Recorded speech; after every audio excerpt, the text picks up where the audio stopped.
What's going on, guys? Boost Auto here, and today we're installing Lumastep M1 running boards, our one-of-a-kind light-up running boards for 2004 through 2014 F150 trucks. So let's get into it.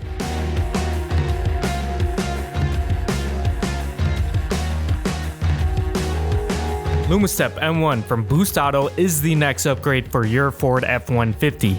Built with premium components and constructed with 6000 series aerospace grade aluminum, you won't just see Lumastep outshine the rest, you'll feel it too every step of the way. Light up the night with Lumastep, brightening up your path clear as day. Lumastep features premium lighting functions allowing full customization on your truck. Build your set out and put in your order on our website today. Get your Lumastep M1 running boards and step up your game. This procedure applies to 2004 through 2014 Ford F150 trucks. As always, to check fitment, availability, and to purchase this or any other product offered for your truck, go to boostauto.com.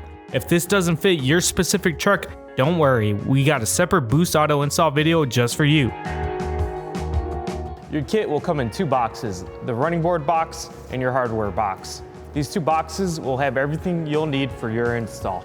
This is what is included in your hardware box. You'll have your brackets, your bracket covers, and all your necessary hardware.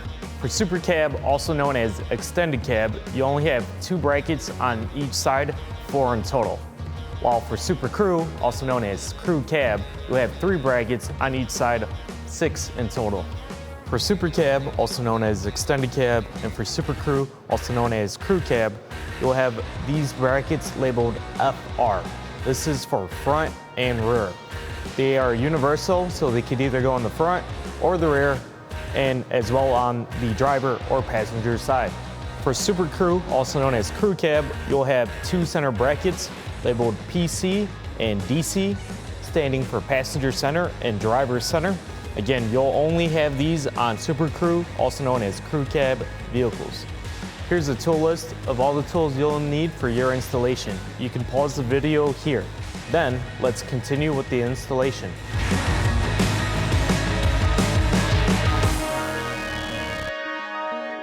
For this install, we're doing the procedure on the lift.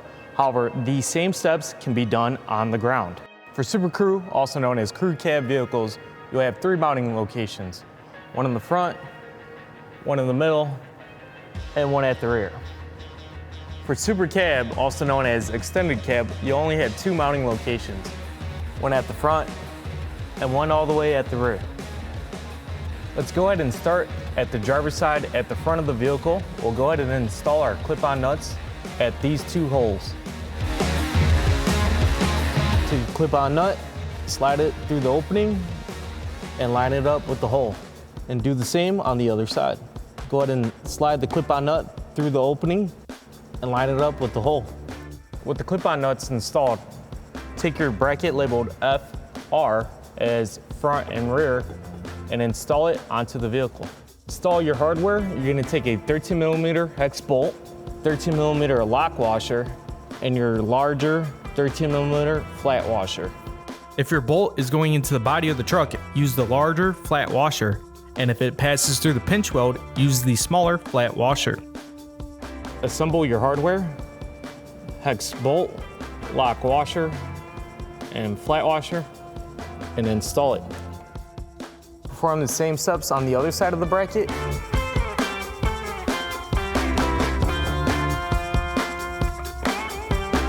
Go ahead and tighten it down. Hold off on tightening it all the way because we will be doing further adjustments down the line. Next, we can line up the bottom mounting holes directly at the pinch weld. There'll be 1 on this side and 1 on the other side. Take your 13mm hex bolt and then your smaller 13mm flat washer and install it on the bolt. Now insert it through the pinch weld and through the mounting bracket, and take your smaller 13mm flat washer and install it on the other side of the bracket. Then take a 13mm lock washer and insert it. And lastly, your 13mm hex nut. Perform the same steps on the other side of the bracket.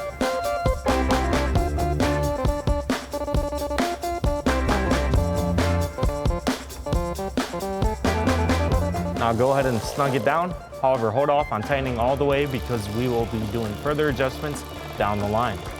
If you have a Super Crew or a crew cab truck, go ahead and start with mounting the center bracket at the driver's center. However, if you have a Super Cab or an extended cab, skip this section and install the third bracket at the rear of the truck exactly like the first bracket. We could go ahead and install our clip-on nut. You're going to insert it through this opening over this hole. With the clip-on nut now inserted, take your bracket labeled DC for driver's center and go ahead and mount it. For the center brackets, you only have one mounting location up top and one mounting location on the bottom. However, the hardware is the same as the front and rear. Starting at the top, go ahead and take a 13mm hex bolt, a 13mm lock washer, and your 13mm larger flat washer, and install it at the top mounting point. Now go ahead and snug it down. However, hold off on tightening all the way because we will be doing further adjustments down the line. Again, for the driver's center, you'll only have one mounting location at the pinch weld. For your hardware, go ahead and take your 13mm hex bolt, your smaller 13mm flat washer, and insert it through the pinch weld and the mounting bracket. With that installed, take your 13mm smaller flat washer, insert it on top, and your 13mm lock washer, and lastly, your 13mm hex nut. Now go ahead and snug it down. However, hold off on tightening all the way because we will be doing further adjustments down the line. Now with those two brackets out of the way, we can install the rear bracket the same way as our front bracket. With the brackets on the driver's side now installed, perform the same steps on the passenger side. Install your bracket cover. Go ahead and line up the holes. And with the holes lined up, install your pushing tabs. They're a two-piece tab. Install the lower half first, and then the top half, and go ahead and press it in. Now perform the same steps at all the other brackets.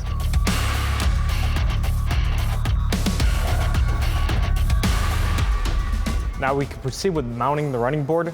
The running board itself will have a nameplate and a module that will be facing towards the front of the vehicle. We can now flip the running board over and install our T-bolts in each of the channels. For Super Crew, also known as Crew Cab, we'll have 3 T-bolts on each track, 6 in total. However, for Super Cab, also known as Extended Cab, you'll have 2 bolts on each track, 4 in total. Now we could slide each bolt to its approximate location. Now we could install our running board onto the bracket. Remember, your module and nameplate is going to face towards the front of the vehicle. Align the T-bolts and drop them in.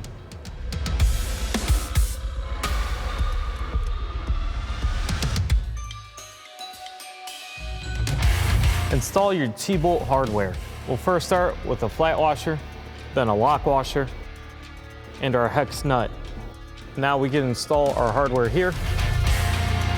Now we can tighten it down. However, don't tighten it down all the way because we'll be doing further adjustments down the line. Do the same for the other brackets.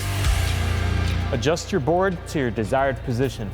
Now with that in position, tighten the rest of your hardware down all the way. With the board mounted on the driver's side, go ahead and mount your board on the passenger side, following the same steps.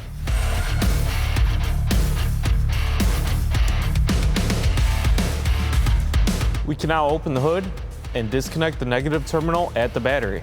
Located on the passenger side, disconnect the negative terminal. If you have an auxiliary battery, disconnect it at this time too. Now we could route our running board harness down by the firewall by the back of the vehicle. We're going to go ahead and start routing the harness with the power and ground ring terminal.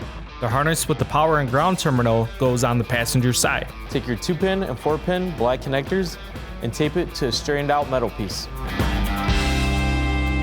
Route the harness back by the firewall on the passenger side of the truck. Pull the harness through and untape it. Plug in the connectors to the module. The connectors are different sizes, so they could only be installed one way. Tuck the harness out of the way. Now on the driver's side, go ahead and route it the same way as the passenger side. Route the black receiving connector down to the headlight.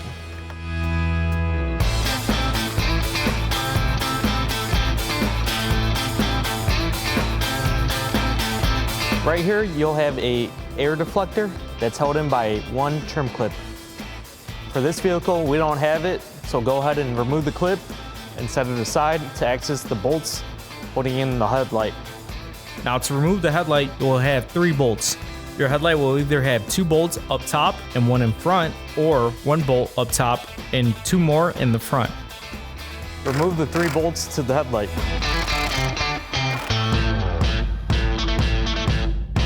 Now with the bolts out, we can now remove the headlight.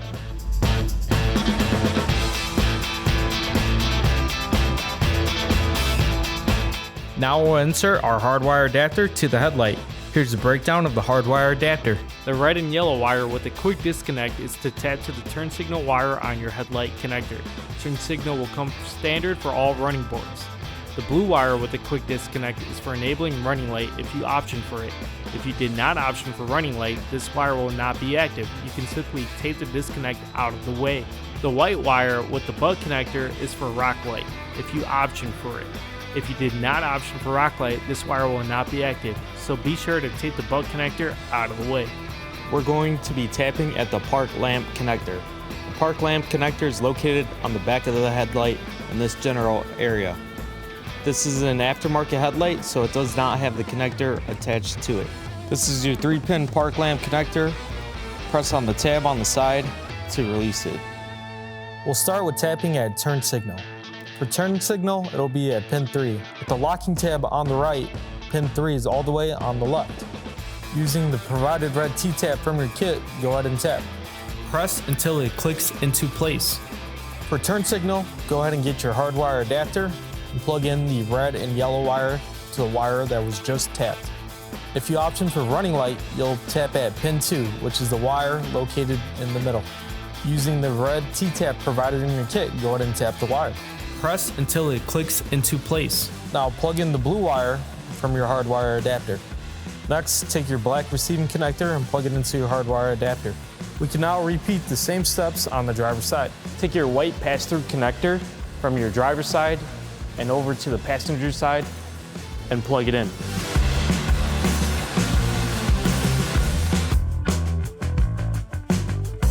The rock light function overrides any existing function when activated and outputs a solid white light. This will remain on until you switch it off and cannot be overridden by functions such as turn signal or running light. If you did option for rock light but did not purchase our rock light harness, you will simply need to run a 12-volt power feed to the white wire on the hardwire adapter. If you have an existing rock light or auxiliary switch, you can use that, or any 12-volt trigger will do. If you did option for our rock light harness, follow these next steps. We can route the wires now to the headlight and to the battery for the rock light harness. Your white wire will route to the headlight. Your other white wire and your red power wire will go to the passenger side. Crimp the white wire to the red butt connector on the hardwire adapter you installed earlier. Then heat shrink the butt connector. Once done, repeat the same steps on the driver's side of the truck. Tape the rock light harness to a strained out metal piece. Route the harness into the cabin, back by the firewall. Back inside the cabin, go ahead and pull it through. Untape the harness. Locate a suitable spot and mount your rock light switch. When installing the rock light switch, the red power wire will go to pin 2, while the white signal wire will go to pin 1 on the switch.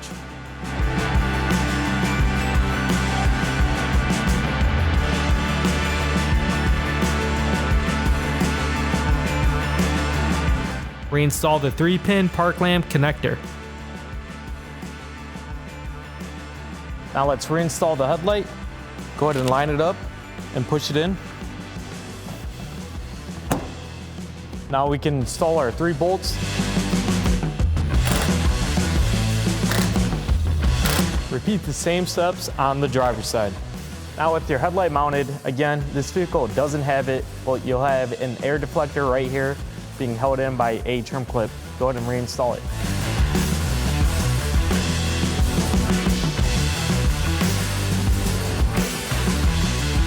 We can install our ground and power wire at the battery. We'll first start with our power wire. Remove the cover right here. Remove this nut here. Now install your ring terminal, and if you option for rock light, you can install that here too. Reinstall the nut. Now we can put the cover back. Reinstall the negative terminal to the battery. If you have an auxiliary battery, reconnect it at this time too. And now remove this nut here.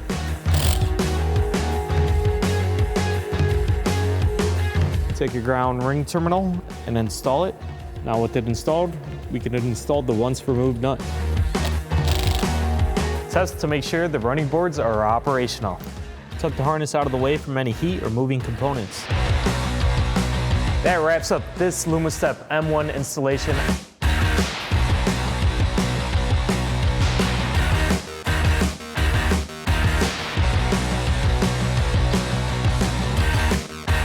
If you like this product or any other product, head on over to our website, boostauto.com. If you enjoyed this video and want to see other videos like this, subscribe to our YouTube channel to stay up to date. That's all for now. We'll catch you in the next one.